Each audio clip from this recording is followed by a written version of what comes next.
Meeting শিৱবাজাৰ বিধানসভা সমষ্টিত আৰম্ভণি হ'ল। খুব সুন্দৰ আৰম্ভণি।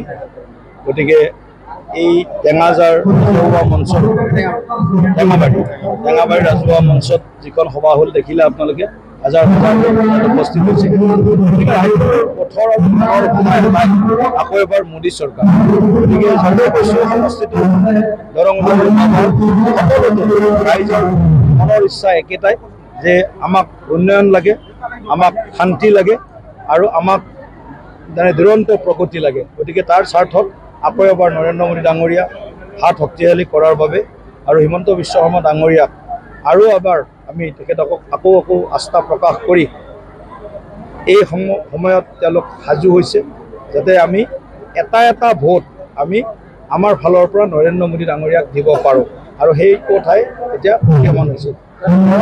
BPF কিন্তু আগবাঢ়িছে কেইদিনমান পূৰ্বে BPFটো এতিয়া দলটো কিমান প্ৰাসংগিক হৈ থাকে সময় ক'ব, কিন্তু BPF দলৰ প্ৰতি ৰাইজৰ আস্থা ভংগ হৈছে। কাৰণ BPF পিছত আকৌ দলৰ পৰা বহু নেতাই ওলাই BPFৰ মুখত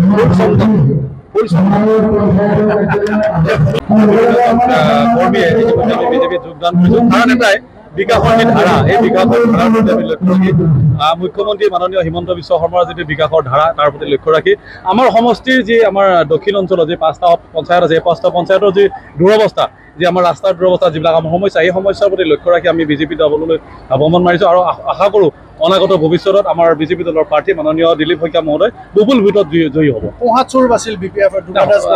আমি কৰ্মী আচলতে সাধাৰণ কৰ্মী, আমি কৰ্মী ৰাইজৰ লগত থকা কৰ্মী।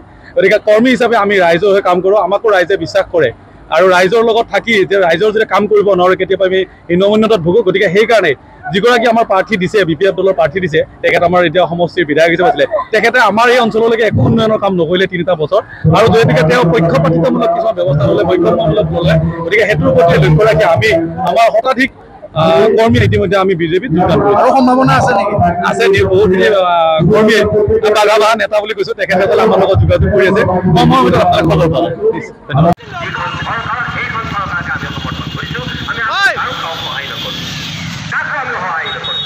এইখিনি কথাৰে আজি মই আপোনালোকক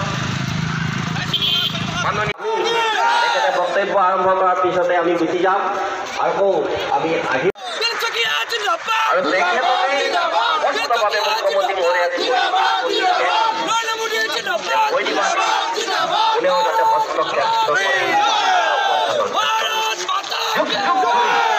এই 5খন গাঁও পঞ্চায়তৰ মানুহে যি ধৰণে অভাৱ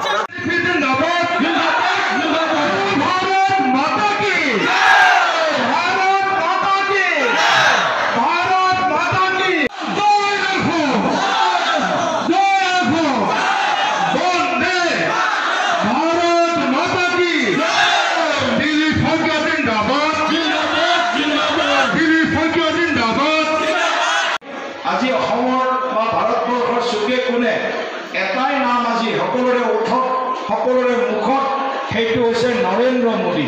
গতিকে সকলোতে এটা শ্লোগান মই শুনিছোঁ ৰাইজৰ মনত, সেই শ্লোগানটো অনুভূত হৈছে। কাক দিব লাগে, কিয় দিব লাগে সেইটো জানে। গতিকে মই বহুত কথা নকওঁ। আজি ইয়াত বড়ো ভাই ভনীসকল বহি আছে, অন্য অসমীয়া ভাষা ভাষীসকল বহি আছে, আমাৰ বিভিন্ন জাতি জনগোষ্ঠীৰ লোক ইয়াত বহি আছে। আমাৰ দেশখনক পৃথিৱীৰ ভিতৰতে এখন শক্তিশালী ৰাষ্ট্ৰ হিচাপে আমি গঢ়ি তুলিব বিচাৰিছোঁ।